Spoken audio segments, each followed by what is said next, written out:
al Centro de Humanidades Médicas.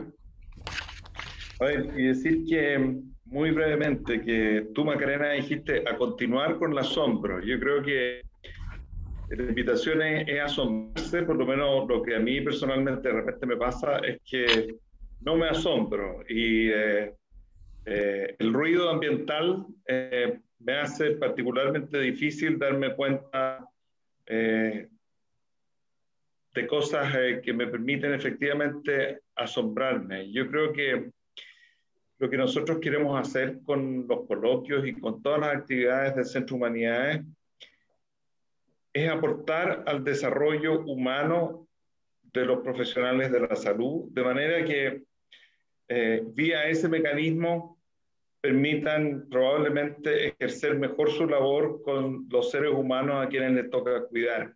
Ese es el objetivo principal. No queremos, nosotros enseñamos comunicación, etcétera, pero esto es algo diferente. Esto es algo que va un poco más al desarrollo humano del alma y que tenemos la convicción de que efectivamente sirve y va a generar mayor empatía, probablemente mayor conciencia en la relación con sus pacientes. Muchas gracias y felicitaciones porque esto es una actividad que parece surrealista en la mitad de lo que estamos viendo hoy día aquí en todo Chile. Así que muy bienvenido y gracias. Gracias Ricardo. Se están sumando más personas. Macarena, hay que autorizar a entrar al doctor Pérez. Hay que autorizar a entrar. Sí, están todos, es que el doctor todos Pérez ingresados me ya. está avisando. Debería estar acá. El doctor Pérez me está avisando. Está ingresado, ya está autorizado. Tiene que estar adentro. ¿Ah? Efectivamente, lo que decía Ricardo es muy cierto. Este año nosotros, cuando todos los años planeamos cuáles son las temáticas, ¿cierto? Reforzamos que fuera sobre el asombro. Ahí está Jorge. Hola, Jorge. Muy bienvenido. ¿Puedes abrir tu micrófono para saludar a todos los que estamos acá en los coloquios? ¿Ahí se escucha? Perfecto. Ahí sí, ya, es que me costó un poquito entrar. Bueno, estaba escuchando a Ricardo Ronco porque está una salita al lado. Así que, bueno, agradecer como siempre al Centro de Humanidades y, bueno, particularmente a Susana, a Carla, a ti, Macarena, que siempre nos han colaborado muy entusiastamente, y por supuesto a Ricardo Ronco, que es el que en definitiva permite que esta actividad se mantenga en el tiempo. La verdad es que este es el único espacio que tenemos dentro de todas nuestras actividades para conversar sobre temas que no tienen que ver con la medicina y que tienen que ver con, bueno, con la cultura y con los temas que nos hacen crecer como personas, ¿no? Quiero saludar y especialmente esta actividad está hecha y centrada también en los residentes de medicina, que es el espacio donde, como les decía, el único espacio donde podemos conversar de otros temas, alejarnos un poquito de la medicina y centrarnos un poquito más en las cosas que tienen que ver más bien con el espíritu. Bueno, normalmente esta serie de coloquios tienen un título y hemos dedicado cada año a distintas áreas, a distintas temáticas, y este año el tema es cómo recuperar la capacidad de asombro, ¿ya? Queremos que los becados los residentes tengan una participación un poquito más activa. La verdad es que habíamos pensado en haber enviado un material para que los residentes se introdujeran en el tema, incluso con un par de preguntas, pero desgraciadamente hubo una descoordinación, no pudimos hacerlo, pero vamos a hacerlo al revés, pues vamos a mandarlo al término de la presentación para que los residentes lean el material, reflexionen y puedan responder un par de preguntas que se las vamos a enviar a todos a su correo. Así que, bueno, agradecer nuevamente, invitarlos a que aprovechen esta única oportunidad que tenemos y, por supuesto, agradecer a nuestro invitado, que no lo conozco personalmente, pero agradecerle desde ya su motivación y su participación en esta actividad. Gracias, Magdalena. Gracias, Jorge. Para mí y para nosotros como Centro de Humanidades es un placer poderles presentar al invitado de hoy. Queremos darle una cálida bienvenida a Cristóbal Holzapfel, quien nos guiará hacia los grandes filósofos para aproximarnos a este tema que estamos hablando del asombro, que es nuestro tema 2021. Voy a presentar brevemente a Cristóbal. Cristóbal es doctor en filosofía por la Universidad de Friburgo en Alemania, profesor titular de la Universidad de Chile, profesor huésped de las Universidades Austral de Chile y de Málaga en España, autor de varios libros, entre ellos Argumentación y Proyección de Mundo, De cara al límite, a la búsqueda del sentido, crítica de la razón lúdica, aventura ética, hacia una ética originaria y Deus ad conditus. Recordarles que este primer coloquio de humanidades está dedicado a los profesionales de la salud del Hospital Padre Hurtado y que gracias a esta modalidad virtual hemos podido abrirlo a nuevas audiencias y a nuevos públicos. Esta transmisión va a quedar grabada y podrá ser vista a través de nuestra web en la sección Humanidades on Demand. Recordar también que la modalidad va a ser revisar juntos una PPT que preparó Cristóbal para hoy y escucharlo. Durante su presentación todos los micrófonos van a estar cerrados, pero van a poder ustedes compartir sus preguntas y sus dudas con Cristóbal a través del chat, que al finalizar la presentación de Cristóbal va a moderar una conversación con él Susana Dor, la directora de nuestro Centro de Humanidades, que también va a ser la encargada de hacer el cierre con las conclusiones. Por último, comentarles que una meta que nos propusimos este año es poder evaluar las actividades que estamos haciendo como Centro de Humanidades para poder continuar en la mejora continua. Así es que voy a compartir con ustedes un link de una encuesta para que al final la puedan completar. Bueno, sin más, dejo con ustedes a Cristóbal. Cristóbal. Bueno, muchas gracias, Macarena, muchas gracias, Ricardo, muchas gracias, doctor Pérez, por esta bienvenida. Muchas gracias también a la Universidad del Desarrollo, con la que me liga ya, no sé, algunos años de compromiso, de dedicación con ustedes, ¿no? Por varias actividades que hemos realizado, en lo cual ha participado muy activamente Carla Benaglio, aquí presente, Susana Dörr. Les agradezco a todos, a todas, ¿no? Y bueno, nada más recordar, digamos, ¿no? Lo que hicimos hace algunos años atrás en torno al sentido, ¿no? La pregunta por el sentido, todo lo cual se tradujo en un libro, se tradujo en muchas actividades de ese año, ¿no? Y vaya, tuvo unos resultados muy, muy interesantes, y después esto se ha continuado a lo largo de varios años con diversas temáticas, ¿no? Y ahora, por lo que entiendo, ¿cierto?, el asombro, y bueno, para mí es un honor, ¿no?, poder darles esta charla, que claro, suele llamarse esto charla magistral, ¿cierto?, como una especie de inauguración, digamos, ¿no?, de esta nueva etapa, ¿no? Y bueno, efectivamente, como dice Macarena, a quien le agradezco muy particularmente también, ¿no? Entonces tengo ahí un PowerPoint, ¿no?, que me gustaría compartir con ustedes. Entonces voy a pasar justamente a eso. Bueno, el título original que había puesto es el asombro o la filosofía en una tensión entre el asombro y la definición, o algo parecido, ¿no?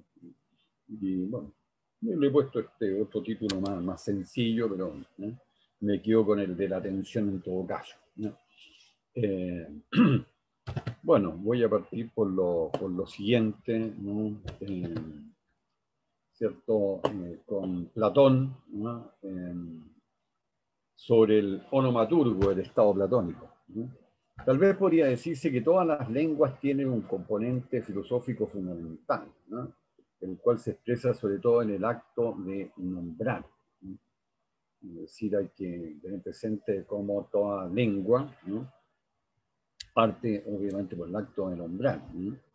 Y ese acto de nombrar claramente está ligado al asombro. El asombro, diríamos, ¿no?, como el origen también de las lenguas, ¿no?, nada menos, ¿no? Porque es el asombro que provoca el sol, o que provoca la luna, o que provoca tal árbol, o el río, el océano, ¿no? Entonces, ¿cómo lo nombramos, ¿no? Y por eso entonces la relevancia que tienen las así llamadas lenguas vernáculas, ¿no?, que son las lenguas originarias, ¿no? Y cómo, digamos, ¿no?, mucho de eso se pierde con las lenguas derivadas, ¿no?, como son las nuestras, pero aún en estas lenguas derivadas, ¿no?, como nuestro castellano, nuestro español, o como puede ser el portugués, el italiano, el francés, ¿no?, las lenguas romances, ¿no?, claro, todas proveniendo del latín, y a su vez el latín proveniendo del griego. Entonces, en toda esta secuencia, claro, se va perdiendo, obviamente, ese acto de nombrar.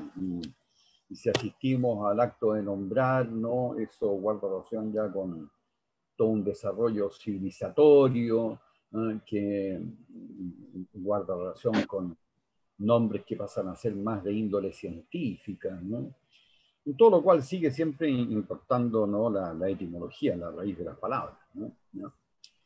En el diálogo de Platón, el Cratilo, que trata sobre el lenguaje, Sócrates, el protagonista de sus diálogos, nos plantea la necesidad de que en el Estado, al final este corresponderá al Estado propuesto por Platón, tiene que haber un onomaturgo, vale decir, un funcionario encargado de nombrar las cosas. Y se trata de que el onomaturgo, al realizar esa tarea, tiene que ser capaz de captar lo más esencial de algo, de un árbol, un animal, un valor o lo que fuere. Y que eso se vea reflejado en el nombre, en la palabra que lo define. Un ejemplo, el término aletheia, que significa verdad en griego, de acuerdo a su raíz etimológica, nos enseña que la verdad es lo sin lefe, sin velo, sin cubierta, lo descubierto. ¿Y qué otra cosa es la verdad, sino precisamente eso? Recordemos a su vez que de acuerdo al mito, ¿no?, del Hades, ¿no?, del reino de los muertos, ¿no?, la Lethe es el río del olvido, ¿no? Entonces el que muere, ¿no?, es llevado, digamos, ¿no?, por este río, se cruza de una orilla a otra, ¿no?, que es el río del olvido. Hay que olvidarse de esta existencia, ¿no? Y entonces ahí hay un barquero, ¿no?, el que va en el bote, y hay muchos mitos que hablan de los diálogos en este barquero, creo que se llama Aquerón, ¿no?, y se llega al otro lado, a la laguna Estigia. Entonces la Lethe tiene a su vez ese trasfondo mitológico, ¿no? ¿Ya? Olvido, que el olvido es a modo de un velo, ¿no?, un velo que en este caso ha de cubrir toda nuestra existencia, ¿no?, ya para poder ingresar en este reino de los muertos, ¿no?, de la mitología griega, ¿no?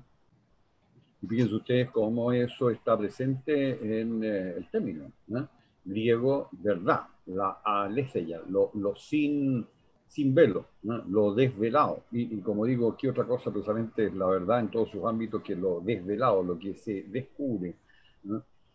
Como puede ser, qué sé yo, estaba viendo hoy día en la mañana, ¿no?, un video filosófico alemán, ¿no?, sobre, no recuerdo el nombre en este momento, que es un holandés, digamos, ¿no?, que fue el primero en, bueno, fotografiar, podría decirse, ¿no?, a través de toda una conjunción de telescopios a nivel planetario, porque se requiere, para fotografiar, me refiero a un hoyo negro, se refiere, digamos, ¿no?, a un telescopio que debería ser como el tamaño del planeta Tierra, ¿no? Entonces, lo que hizo fue unir así los telescopios, entre ellos también aquí de Chile, ¿no?, y en 2009 se tomó la primera fotografía que se puede ver, ¿no?, de un hoyo negro, ¿no?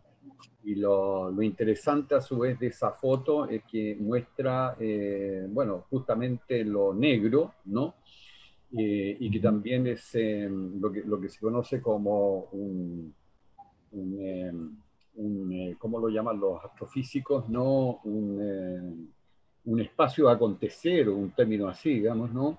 Pero donde seguramente que se suspende toda la legalidad conocida hasta ahora, ¿no? Y claro, está negro, entonces, ¿cómo saberlo, no? Es pura oscuridad, ¿ya? Vaya el asombro, ¿cierto?, que puede provocar aquello, ¿no? Bueno, aquí tienen a Sócrates y Platón. Las palabras son inmutables, ¿no? Son inmutables. En el contexto del pensamiento platónico, esos nombres que el onomaturgo le pone a todo se supone que son para siempre, ¿no? Que son inamovibles, ¿no? ¿no? Ello guarda relación con el pensamiento del filósofo ateniense, de acuerdo con el cual la realidad, el ser de todo, radica en un mundo de ideas inmutables y eternas, siendo las cosas, los fenómenos, nada más que copias de aquellos, ¿no?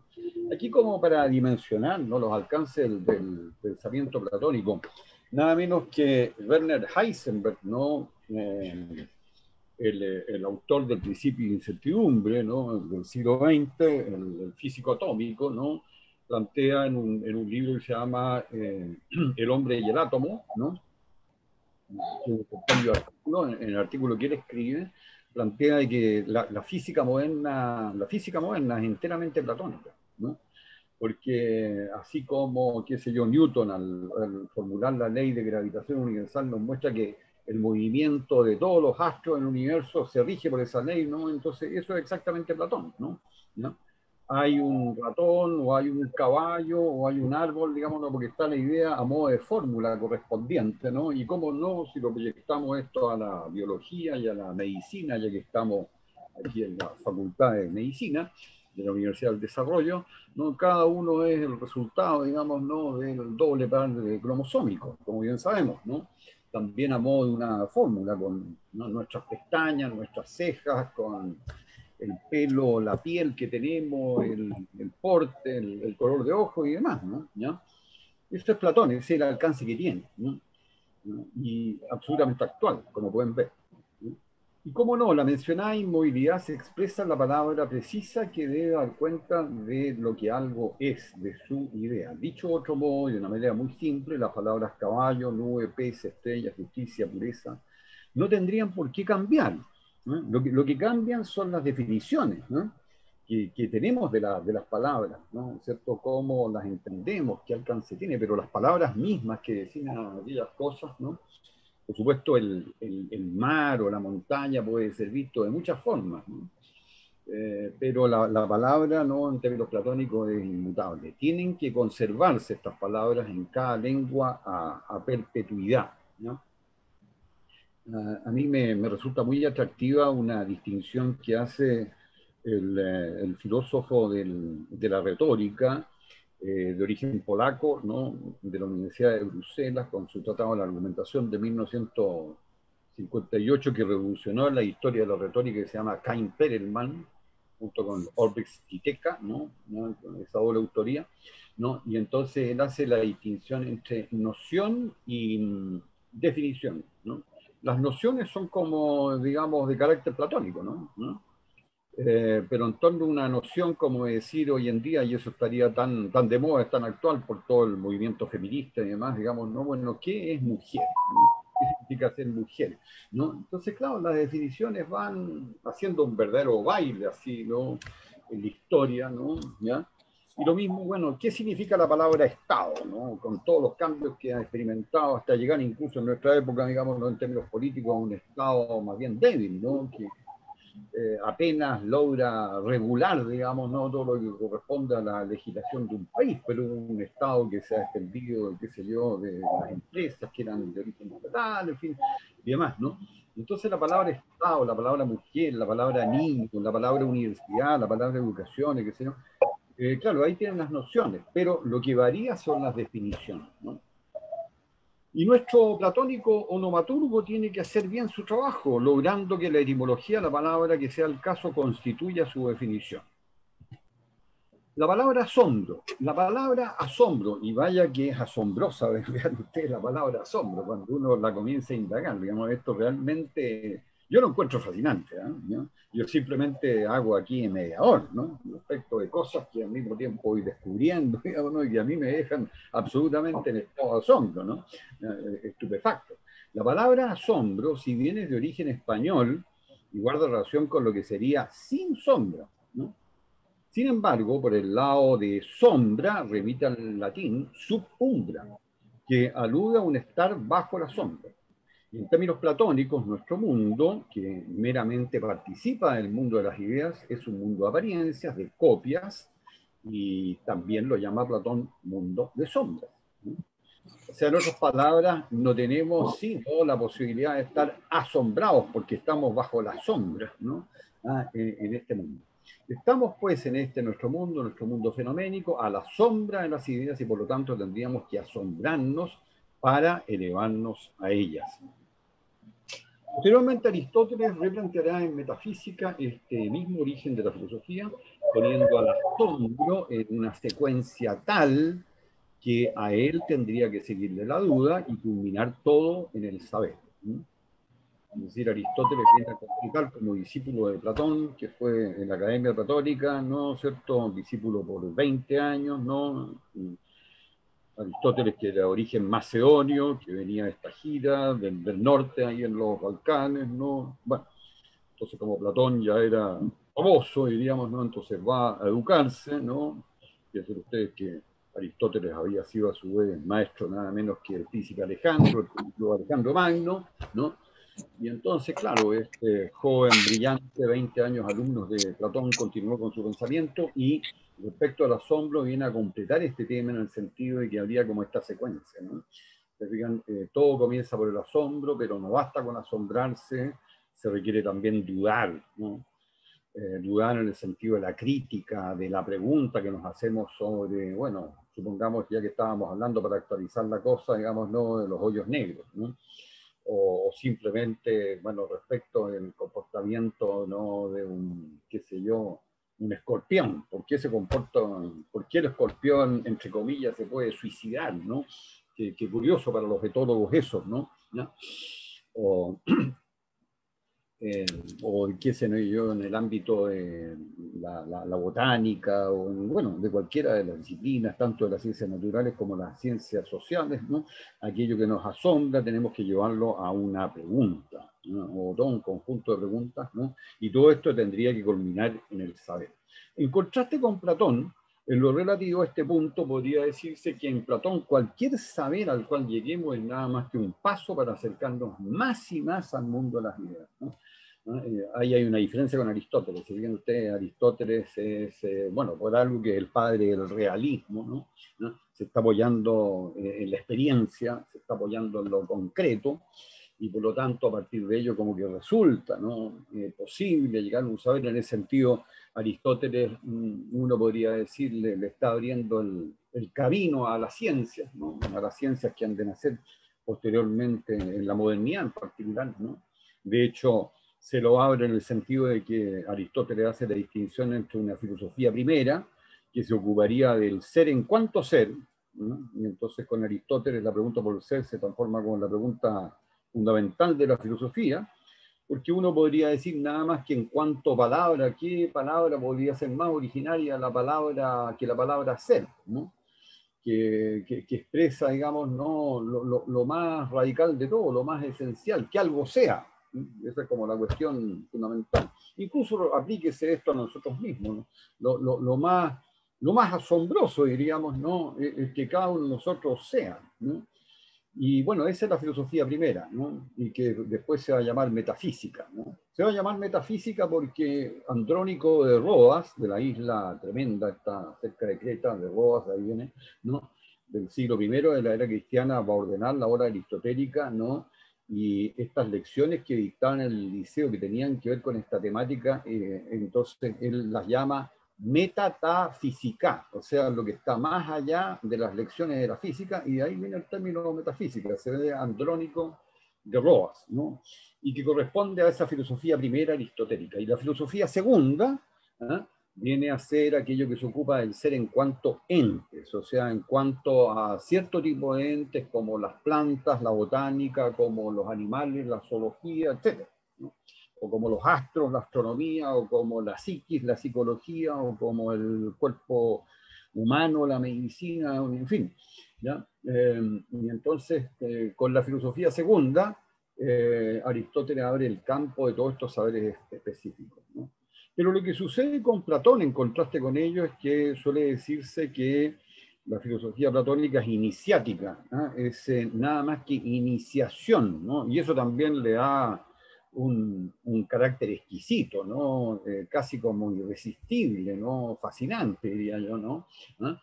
Porque la filosofía es aporética, ¿no? Es como sin poros, como los poros de la piel, que son como salidas, ¿no? Es aporética, ¿no? Aporos, sin poros, ¿no? O sea, como una suerte de callejón sin salida, ¿no? Porque no llegamos nunca propiamente a alcanzar la idea, nos acercamos nada más que a ella, ¿no? Thaumas e iris, y aquí lo veremos de qué se trata, porque en griego el asombro es asombrarse, es thaumatzen, ¿no? ¿no? Y entonces esto remite a una deidad, un dios, ¿no? Y que, bueno, ya lo veremos, digamos, ¿no? Que es Thaumas. Y Thaumas es el padre de Iris, ¿no? En unión con Electra, ¿no? Tuvieron esta hija Iris, que a su vez la diosa del arco iris, ¿no? El dios Thaumas y su hija, también diosa, llamada Iris. A partir de ello se puede entender que en su diálogo Teeteto, en un lugar que lo pueden examinar ahí, el 155 de Platón, a través de Sócrates, plantea que el asombro es el origen de la filosofía. En ese contexto, Sócrates a su vez invoca al dios Thaumas, que significa asombro, y quizás se presente en la Teogonía de Sidro, ¿no? La Teogonía ha sido un documento fundamental de la mitología griega, digamos, porque ahí se expresa, ¿cierto?, toda la genealogía, que al mismo tiempo es una cosmogonía, ¿no? Eso es muy interesante, ¿no? Se trata de dioses que son unos con la naturaleza, unos con el cosmos, de tal manera que la genealogía de los dioses es la genealogía del cosmos, ¿no? De los mares, de los astros, de todo, digamos, ¿no? Entonces, ahí está presente ya en la Teogonía de Sidro, ¿no?, el dios Thaumas. De ahí viene Thaumatzen, asombrarse, lo propio del dios Thaumas, que nos infunde asombro. Y así como antes hablábamos del onomaturgo del estado ideal platónico, ahora podemos traer a colación al taumaturgo, el maestro de ceremonia, o sea, taumaturgo, el que provoca el Thaumatzen, el que hace asombrarse, el maestro de ceremonia, el corifeo, el que inicia los misterios que provocan asombro, ¿no? Se fijan, en todo ritual, en toda ceremonia, ¿no es cierto? Hay, bueno, el chamán, diríamos, ¿no?, respecto a las culturas ancestrales, ¿eh? El corifeo, ¿no es cierto?, el maestro de ceremonia, ¿no?, y que es el taumaturgo, ¿no?, y relacionado con el asombrarse, como pueden ver. A su vez, Thaumas es el padre de la también diosa Iris, que es similar a Hermes, ¿no?, en la mitología romana. Mercurio, de ahí viene nuestro diario El Mercurio, ¿cierto?, el de los pies alados, como pueden ver, es mensajera, lo mismo Iris, es mensajera de los dioses, llevando sus órdenes y noticias a los seres humanos, ¿no? Es muy simpático, por ejemplo, el relato que a mí siempre me ha fascinado de las metamorfosis del poeta romano del siglo I después de Cristo, en la época de César Augusto, ¿no? Y que, bueno, me olvidé poner el nombre ahí, digamos, ¿no?, que es Ovidio, Ovidio, ¿no?, el autor de las Metamorfosis, ¿no?, es enviada por los dioses a transmitirle un mensaje al dios del sueño, el cual naturalmente está durmiendo, porque es el dios del sueño, ¿no?, y envía a sus hijos, entre los cuales está el famoso Morfeo, ¿no?, que es principalmente el que conocemos, digamos, ¿no?, como el dios del sueño, para que se le aparezca, o sea, él con sus hermanos, porque estos dioses, los hijos del sueño, tienen sus especialidades.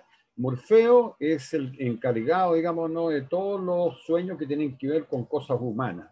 No recuerdo los nombres de los otros, se los podría decir otro día, digamos, ¿no? Pero bueno, igual se puede googlear y lo van a encontrar, ¿no?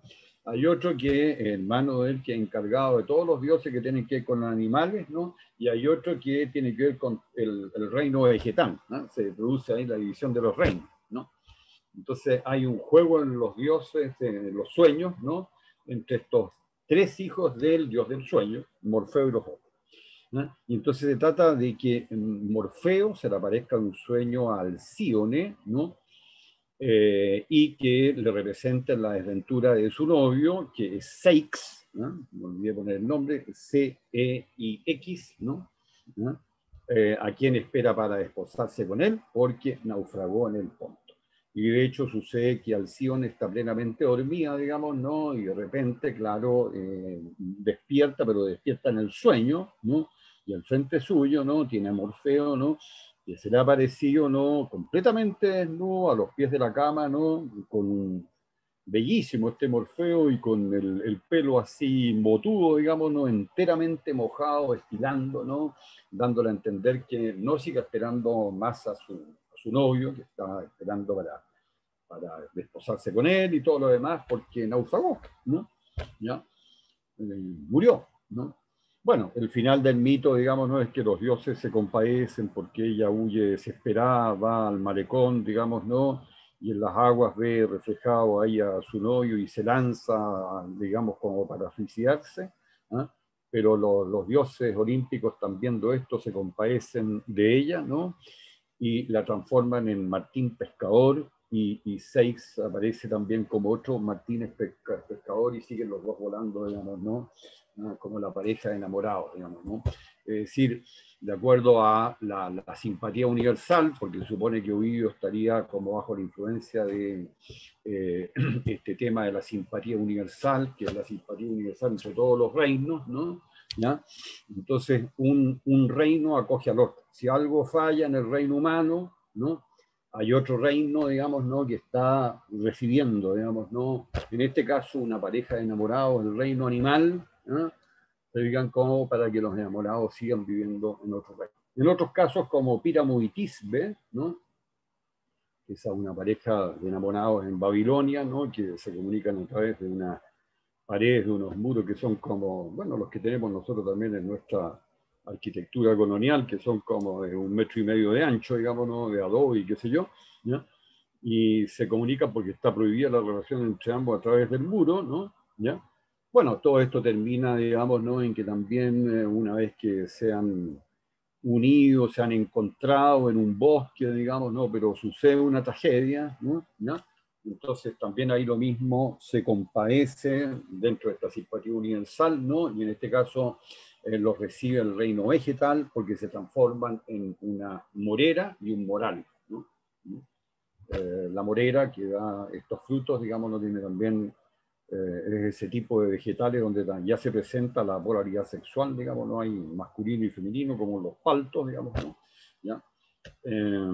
Bueno, y aquí tienen, ¿cierto?, a Iris, a ver, sí, aquí tienen a Iris y el arco iris. Iris es la personificación del arco iris que anuncia el pacto de los humanos y los dioses y el fin de la tormenta, al igual que Hermes es la encargada de hacer llegar los mensajes de los dioses a los seres humanos. Ahí justamente está recibiendo seguramente alguna orden de Zeus.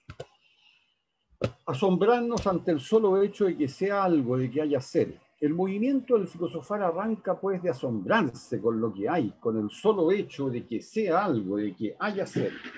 Y ello también nos incluye a nosotros, como seres humanos, en el sentido de asombrarnos por el solo hecho de estar aquí, de que estemos aquí por un rato relativamente largo o corto, depende de cómo lo estimemos, y de la suerte que nos toque. Y finalmente asombrarnos que pasado un tiempo, ojalá varias décadas, tengamos que retirarnos. Y por supuesto asombrarnos, admirarnos de que desde algún momento en adelante tomemos conciencia de todo ello. Me refiero desde algún momento porque ya lo requiere de cierto proceso de maduración. El niño, digamos, no está como completamente unido con todo, digamos, no se produce todavía ni siquiera la fisión, la escisión sujeto-objeto, ¿no? ¿No? Y claro, en cierto momento comienza a despertar la conciencia, ¿no? Y fíjense ustedes que la clave de la conciencia es muy impresionante, es algo que el filósofo que más vio esto, y por eso sería probablemente el filósofo más destacado de la conciencia, es el filósofo del siglo XVIII, recién del siglo XVIII, Immanuel Kant, ¿no? Porque Kant, digamos, no va a plantear que la clave de la conciencia es que estamos conscientes de que estamos conscientes. Porque uno podría decir, bueno, un animal cercano como nuestros perros, nuestras mascotas, gatos y demás, digamos, ¿no? Están conscientes, ¿no? Yo no tengo mayores dudas sobre ello, ¿eh? Pero es muy difícil de que un perro, un caballo vaya a estar consciente de que está consciente, ¿no? O sea, lo que se conoce como conciencia refleja, ¿no? Que es el punto distintivo, ¿no? Respecto a lo que sería lo humano, ¿ya? Si el asombro tiene tal alcance, ya que es relativo al mero hecho de que haya ser, podemos mejor captar la diferencia entre el camino iniciático y apoético, sin poro, sin salida en el botón, o la culminación, ¿no? En su supuesto y anhelado saber al respecto con Aristóteles. Fray Juan de los Ángeles y Beda, Juan Martínez del siglo XVI, ¿no? El siglo oro español, natural de Toledo y conocido por los cristianos como Fray Juan de los Ángeles, nos dice, citando a Beda, el monje benedictino británico del siglo VIII, sobre el asombro: en esta vida mortal no puede ver el ánima a Dios como Él es, sino asombrado. Sombra de Dios es lo que vemos y gozamos. Y todo ello es más que probable que esté bajo influencia platónica. Estaremos entonces bajo la sombra de la idea o de Dios, o de ambos, porque tengamos en cuenta que partiendo por Filón de Alejandría, que nace como en el siglo I de la era cristiana, los teólogos entendieron el logos de los filósofos, logos, razón en griego, el logos de los filósofos griegos, la razón universal, como el plan de creación de Dios, en el Génesis. ¿no? En otras palabras, con apoyo en el Génesis, Dios necesitaría de ciertas fórmulas para crear el universo y todo lo que hay. Estaremos, pues, entonces bajo la sombra del plan de creación. En cualquier caso, siempre estaremos a la sombra. ¿no? A la sombra de la idea, a la sombra de Dios o a la sombra del plan de creación. Karl Jaspers, 1883, nacido en Oldenburgo, por allá por el norte de Alemania, ¿no? Yo he hecho muchas estadías allá porque me he dedicado mucho a este filósofo Karl Jaspers, ¿no? En la Universidad Karl von Ossietzky, ¿no? Un mártir, digamos, ¿no? El nombre que tiene esa universidad, un mártir de los nazis, ¿no? Un hombre que era de izquierda y fue terriblemente torturado y que murió a consecuencia de las torturas, ¿no? Nace ahí en Oldenburg, una ciudad muy elegante, porque es lo que se llamaría en Alemania una Beamtenstadt, o sea, de los funcionarios estatales, de tal manera que es una ciudad donde hay mucha riqueza, ¿no? La gente, efectivamente, hasta la universidad llama la atención, ¿no? De que los estudiantes, ¿no? Son muy elegantes, todos andan muy bien vestidos, ¿ya? Y muere en 1969 en Basilea, ¿no? En Suiza, psiquiatra y filósofo alemán, y como digo ahí, profesor de la Universidad de Heidelberg, ¿no? Por muchos años, ¿cierto? Y muy antiguo, la principal universidad en Alemania, ¿no? Y después de la guerra, da la casualidad que él se casó con una mujer de origen judío alemán, Gertrud Mayer, ¿no?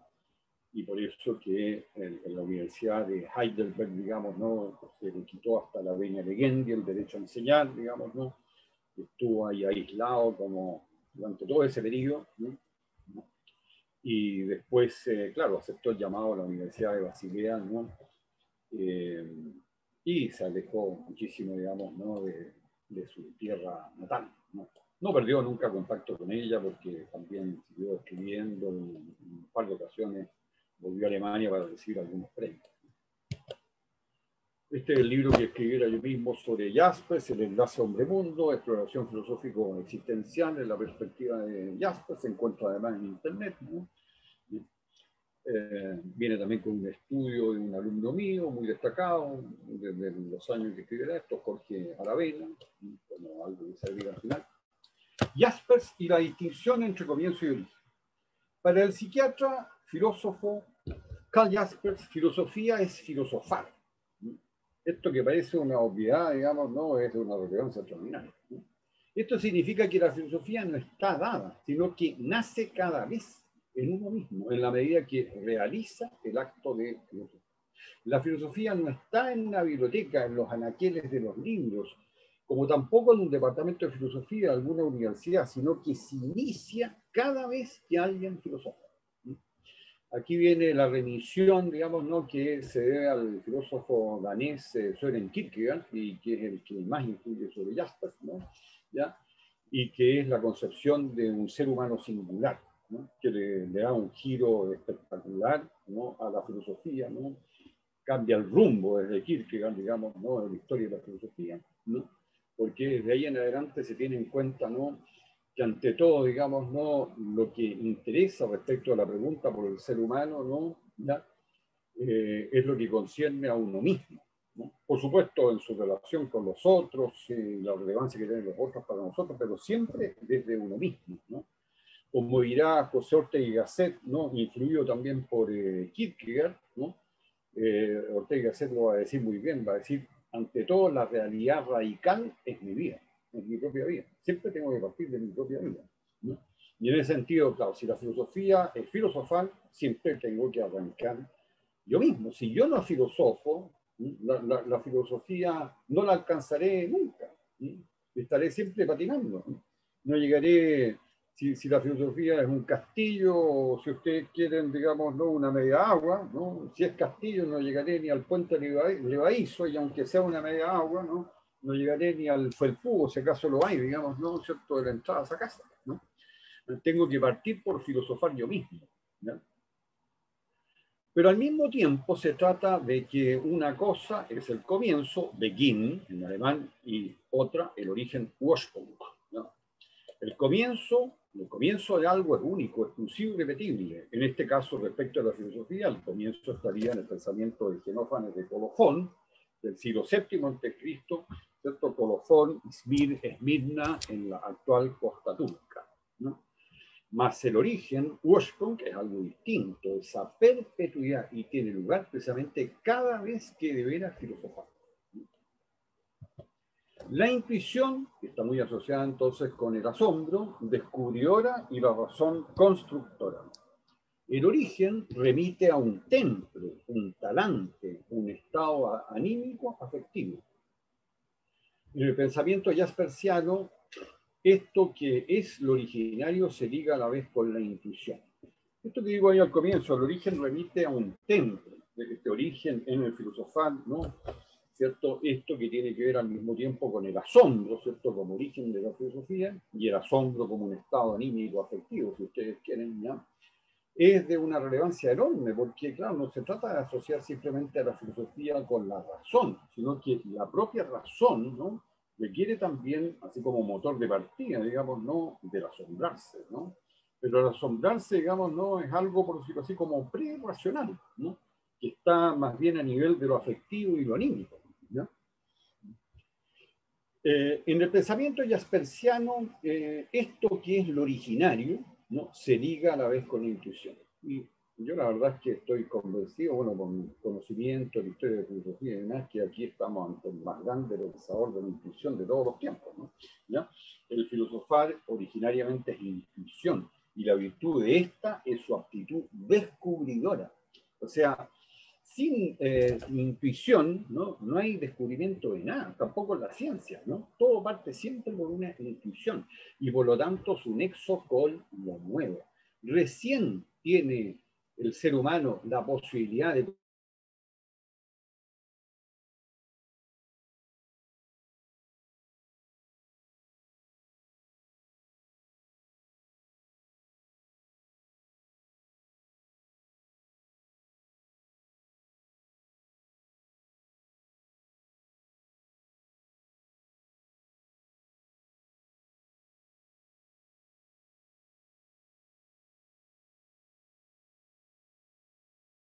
decir una manzana, digamos, ¿no? Piensen ustedes, ¿no?, su estructura atómica, molecular, ¿no? Pensemos que los átomos, ¿no?, ¿cierto?, los electrones están girando a velocidades cercanas a la velocidad de la luz, digamos, ¿no?, y eso también está al interior de una manzana, ¿no? ¿Ya? O qué sé yo, mate, yo soy matero, ¿no?, que me estoy tomando, digamos, ¿no?, también ahí como ejemplo o lo que sea, ¿no? Entonces cada objeto es infinito, y dentro de lo que serían como las posibilidades que tiene el ser humano, sus facultades y demás, ¿no?, la intuición es la única capaz de sumergirse en la infinitud de los objetos. Así como puede ser el cuerpo humano, como puede ser un órgano, como pueden ser las funciones hepáticas, o lo que fuere, ¿no? La intuición es la que se sumerge en la infinitud de esas funciones de nuestro ojo, cómo funciona el cristalino, como lente, etcétera. ¿no? Y entonces, Cristóbal, sí, Cristóbal, estamos ya casi en los 45 minutos y nos gustaría dejar también 15 minutos para preguntas y comentarios. No ya, sé si sí, cuánto. termina esto muy pronto, muy Ya, pronto. ya. Gracias por recordarme. Bueno, ello nos hace ver la necesaria complementación que tiene que haber entre ambos. En otras palabras, el construir racional depende de lo nuevo que se va a descubrir, ¿no? Tal vez por lo que dice Susana, me voy a saltar esto. Claro, a ver, déjenme ver. Sí, aquí termina, sí, en realidad es muy pronto, ¿no? La concepción de mundo, Weltanschauung como cascarón, Gehoise. Pero a Jaspers le parece que el asombro del que nos hablaran Platón y Aristóteles como origen de la filosofía tiene una impronta demasiado intelectual.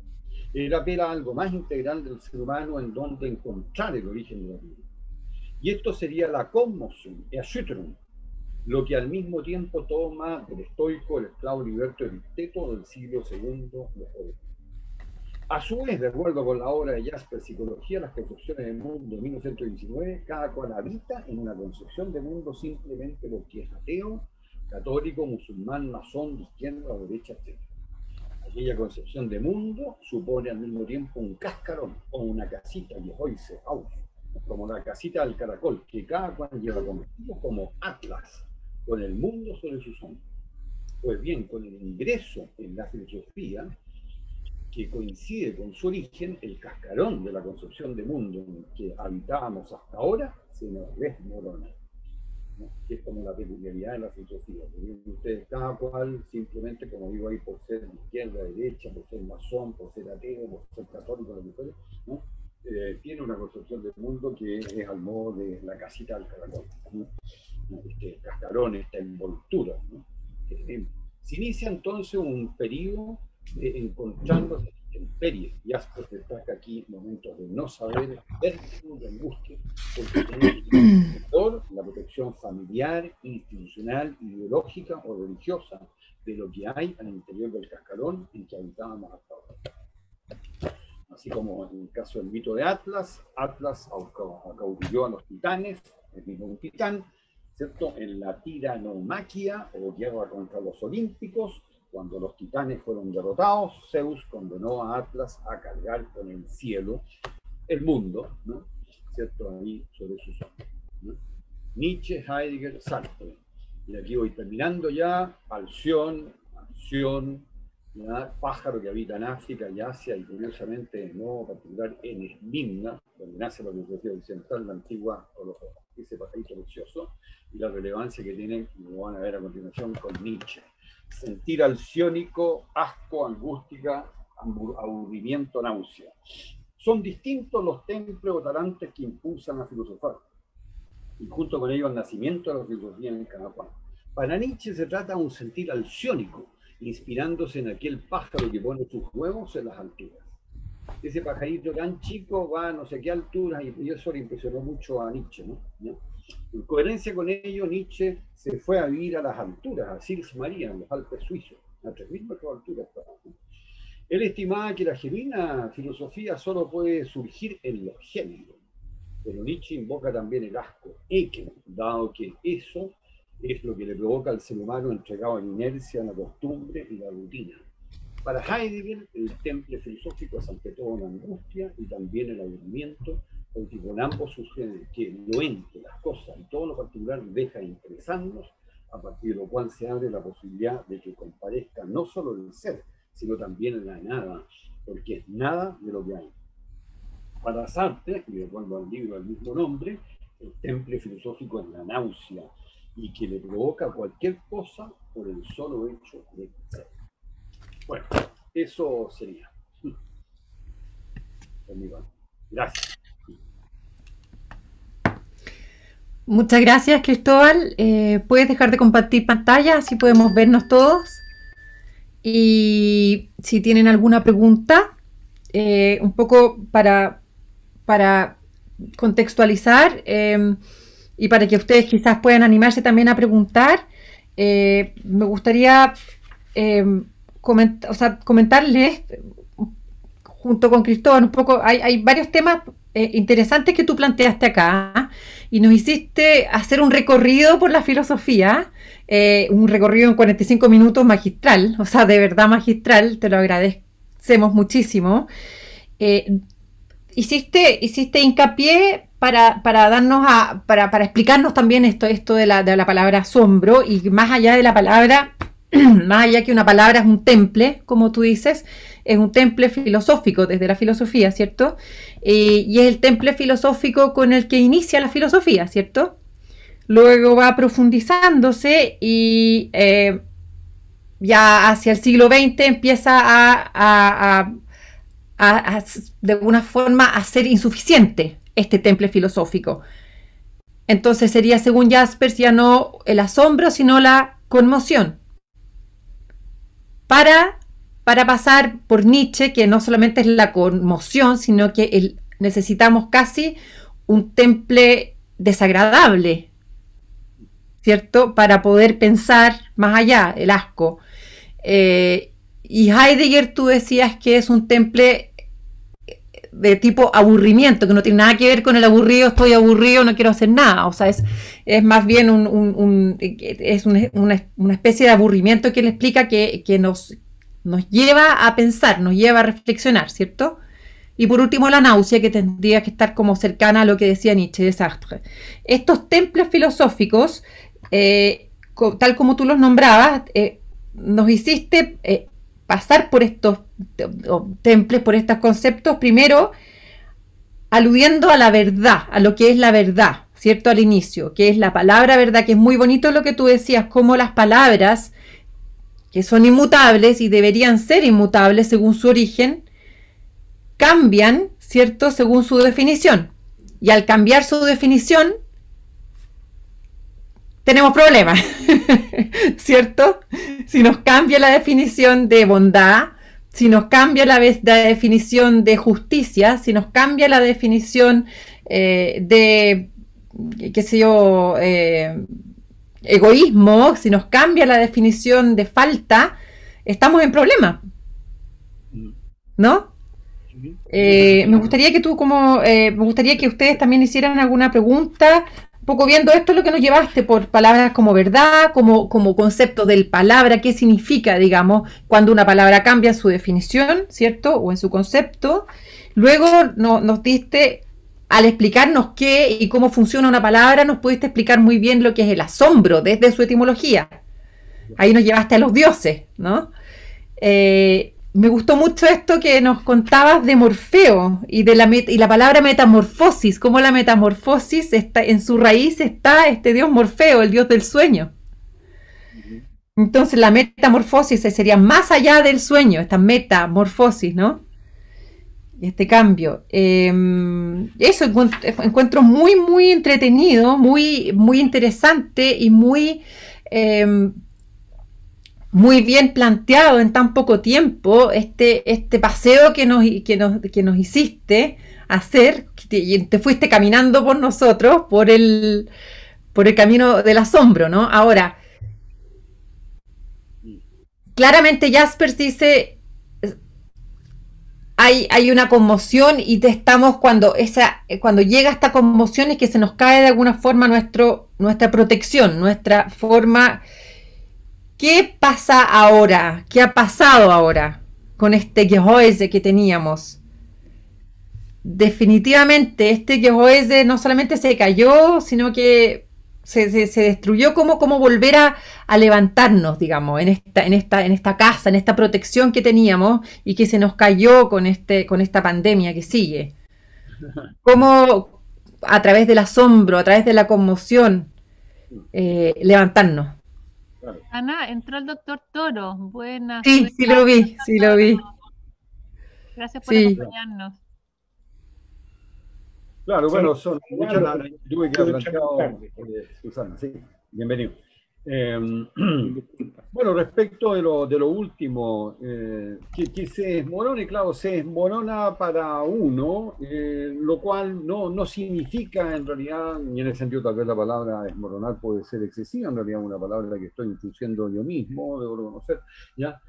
No significa que eso deje de ser relevante, porque como no, nosotros vivimos en ese Gehoise, en ese cascarón, porque ahí, bueno, está la costumbre, están nuestras rutinas, ¿no? Ahí está, digamos, ¿no? Lo que es la moral, el derecho, la política, está todo dentro de ese Gehoise, ¿no? Lo que pasa es que ahora, como que sería lo propio de la filosofía, ¿no? Se da la posibilidad de un habitar fuera. De hecho, Jaspers usa una palabra que es muy interesante, Halt, ¿no? Que como bien sabe Susana, por su dominio del alemán, digamos, ¿no? Tiene muchas posibilidades, aparte de lo que tiene que ver con el stop, el signo pare, Halt en alemán, como la señalética del tránsito, también significa, digamos, ¿no? Sostenerse, ¿no? Halten, sí, halten, ¿no? Entonces, ¿cómo te sostiene?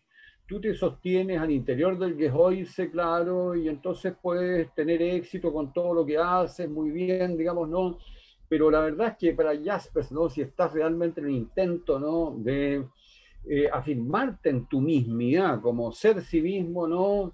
Es casi inevitable que tomes distancia de eso y habites también a la intemperie, digamos, ¿no? En cierto modo que transites, estés un tiempo fuera del Gehoise, en la intemperie, ¿no? Donde ya no vas a tener el calor, el amparo, la protección, ¿ah? Y demás que hay interior del Gehoise, porque también el Gehoise es lo familiar, es lo institucional y demás, ¿no? ¿Ya? Lo podemos tomar de esa forma. Una aclaración respecto de las metamorfosis. Ahí tal vez hay una pequeña confusión, ¿eh? Metamorfosis tiene que ver claramente con Morfeo, ¿no? Que es la obra principal de Ovidio, ¿no? ¿Ya? Morfeo, Susana, ¿cierto? Tú sabes, forma, la morfología y demás, ¿no? ¿Ah? Morfeo, ¿no? Es probable, ¿eh? Es probable que esté asociado. Yo no lo aseguraría, ¿no? Habría que explorarlo, ¿no? Morfeo con Morfeo. Y en realidad, si yo lo pienso, es más que probable, y en ese sentido tú tendrías la razón. Pero no estoy muy seguro al respecto. El sentido de las metamorfosis en Ovidio es genial, ¿eh? Porque son las metamorfosis dentro de esta simpatía universal, ¿no? ¿Ya? Que van, por decirlo así, como en un ascenso místico, ¿no? ¿Ah? Es como una lectura de la historia de la humanidad en el sentido de metamorfosis, ¿no? Que va experimentando el ser humano, ¿no? Ahora, como ironía del destino, ¿no? Eso culminaría para Ovidio, y así se ve al final de las metamorfosis, ¿no? Con la divinización de César Augusto, ¿no? Y resulta que de pronto hubo un edicto imperial, digamos, ¿no? Del propio César Augusto, y que relegó al exilio a Ovidio de por vida a la colonia de Tomis, que queda por allá, digamos, ¿no? En el Mar Negro, y nunca pudo regresar a Roma. O sea, el homenajeado, digamos, ¿no? ¿Ah? Aquel con el cual alcanzaría el paroxismo la historia de la humanidad con César Augusto, digamos, ¿no? Lo condenó a los fascismos, ¿no? Bueno, Susana hizo varias otras preguntas, pero sería también muy... Quería que en el fondo ustedes también conversaran un poco, quería hacer como una especie como de también sí, por supuesto, resumen de tus ideas que fueron tan iluminadoras. Aquí hay una pregunta, dice, cuando hablas de noción, para separar la definición, me gustaría que expliques si noción puede acercarse a la creencia. Difícil eso, ¿eh? Bueno, yo creo que sí, en la medida, digamos, ¿no? Que también la creencia requiere, digamos, ¿no? El apoyo en alguna noción, con alguna noción que tengamos de Dios, que tengamos del juicio final, de la vida eterna o lo que fuera, digamos, ¿no? Yo diría que sí. Ahora, relacionado con eso y con la pregunta que también hacía Susana al respecto, ¿no? Uno puede distinguir, y lo hace este autor que mencionaba, Cain Perelman, ¿no? Entre sociedades autoritarias, ¿no? Donde en cierto modo se fijan ciertas definiciones con respecto a algunas nociones, como la noción de Estado, la noción de mujer, la noción de hombre, de niño, de lo que fuere, digamos, ¿no? Y entonces eso pasa a ser así como a perpetuidad. En cambio, las sociedades dinámicas, digamos, no dan lugar a que, claro, se mantienen las nociones, ¿no? Y eso sería como de corte platónico, porque se mantienen las nociones, pero hay un juego de la definición, ¿no? Entonces no nos quedamos con una única definición, ni siquiera de justicia, ¿no? Del amor, o del sexo, o de lo que fuere, digamos, ¿no? Entonces eso es muy atendible, también en respuesta a la pregunta de la persona que la hacía en el chat. Perfecto. Hay otra pregunta. Dice, me gustó el rol intuición en relación al conocimiento, ¿qué relación tiene la intuición con el sueño y el instinto? Buena pregunta, ¿no? Yo diría que la intuición no está operando, por decirlo así, como, digamos, en el nivel más radical, ¿no? Pero al mismo tiempo no únicamente ligada a lo racional, sino también lo irracional, ¿no? La intuición como que tiene un componente tanto de conciencia como de inconsciencia, ¿no? Pensando en el inconsciente psicoanalítico, freudiano, ¿no? Y en ese sentido también ligada al instinto, a lo que puede ser como el pálpito, ¿no?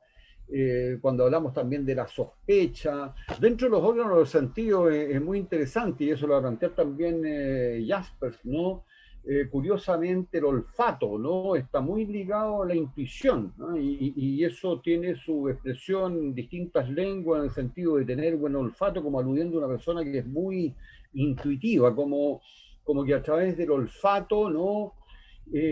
Uno capta, así como sucede como en la búsqueda del tiempo perdido de Proust, ¿no? En que es el olor que provoca el recuerdo, digamos, ¿no? De toda una vida, ¿no? Y entonces ese es el olfato. El olfato es una cualidad muy distintiva del intelectual, ¿no? Del genuino intelectual, ¿no? Que se esperaría que tenga buen olfato y que tiene en el sentido del poder de la intuición. Sí. Perfecto. ¿Verdad? Tiene buen olfato, ¿ah? Es verdad, no, eso de tener que Sí, esté ligado el sentido a la intuición.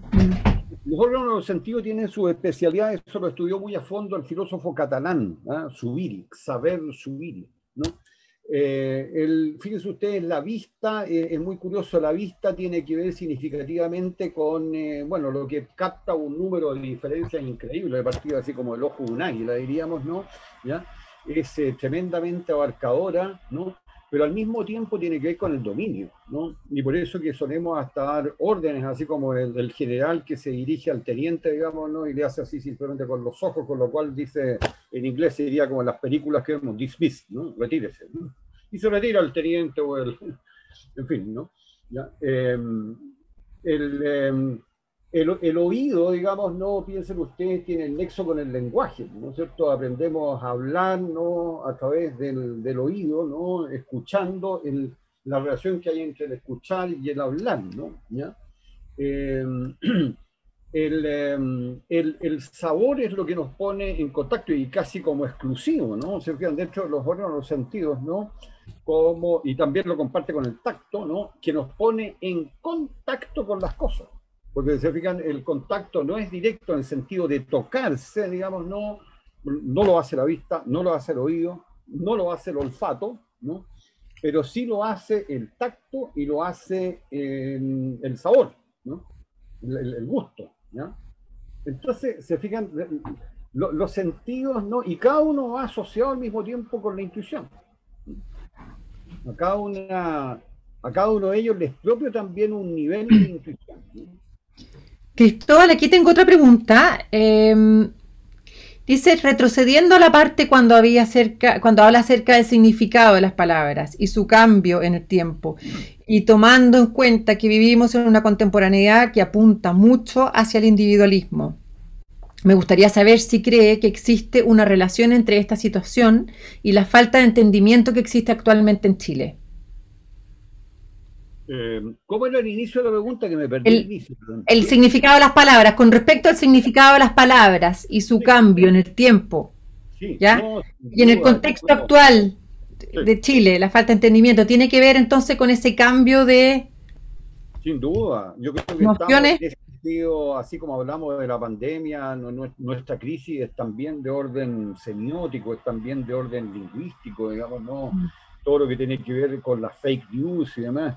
Yo hace pocos días, digamos, ¿no? Me llegó un video ahí a través del chat, digamos, ¿no? Y que era así una pareja que bailaba así un vals, pero impresionante, ¿no?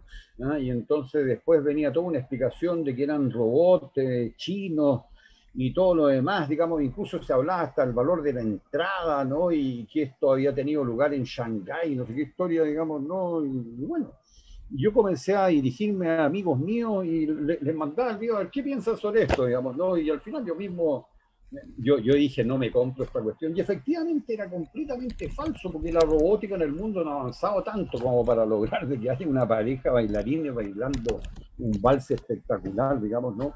Era realmente terrorífico, porque yo me imaginaba estar después en un Starbucks, digamos, ¿no? Algo así, digamos, ¿no?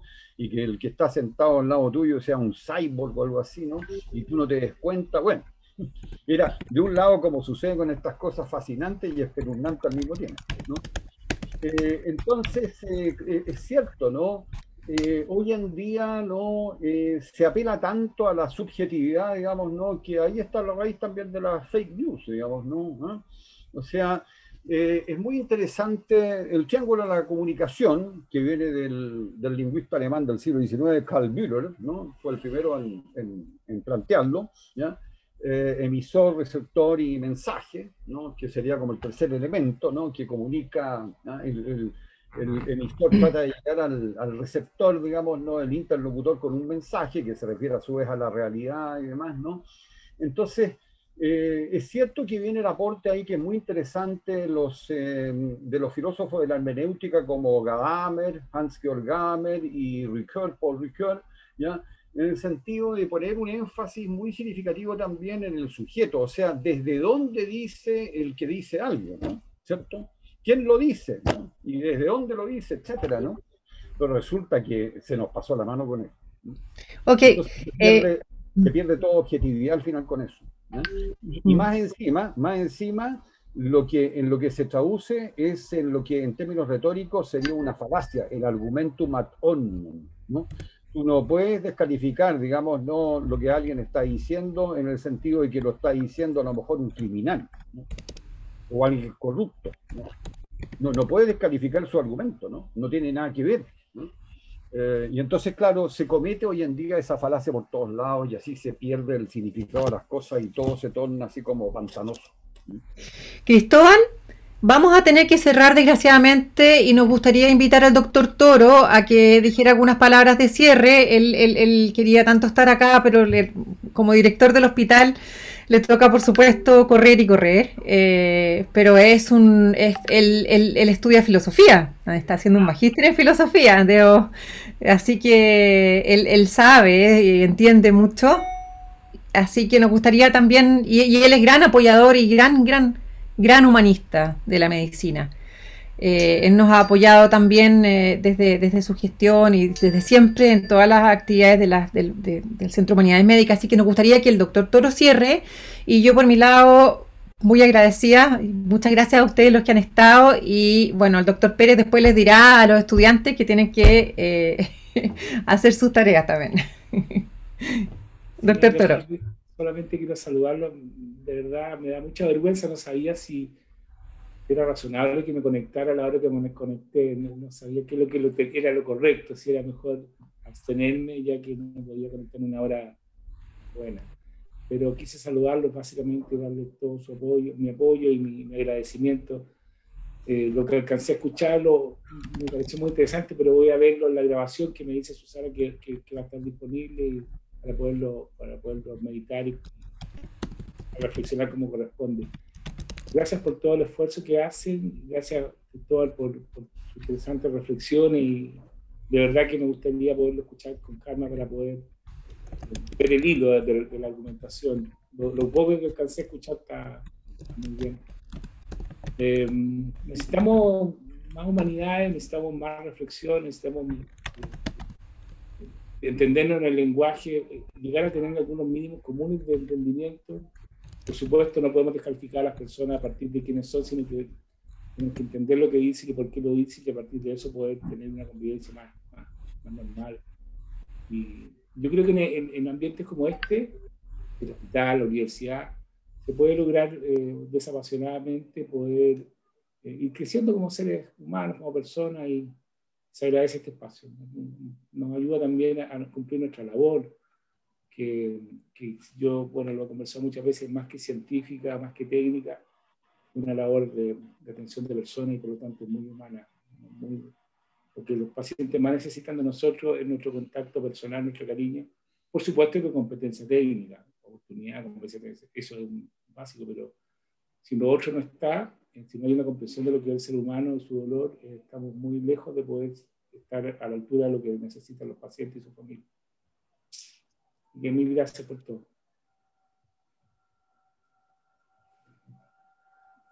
No sé si Jorge quiere decir algo. Está ahí peleando con el micrófono. No, sumar a tus palabras, Mauricio, y agradecer nuevamente a todos los que hacen posible esta actividad y particularmente agradecer a don Cristóbal Holzapfel. Gracias, Susana. Hasta luego. Gracias a usted. Macarena. Gracias. No, ir cerrando. Recuerden que esto va a quedar alojado en nuestro repositorio y les vamos a mandar la encuesta para que completen y puedan ahí opinar para siempre con la idea de seguir mejorando. Gracias, Cristóbal. Hay mucho para conversar. Me quedé con esta parte final de esto de preguntas y respuestas. Que siempre es tan interesante. La filosofía nos lleva a otro mundo, realmente nos lleva al ser. Así es que agradecerte y que tengan un buen fin de mes, un buen fin de marzo. ¿Ah? Un abrazo grande y nos vemos en el próximo coloquio el otro mes. Chao, chao. Nos vemos. Chao, muchas gracias. Chao.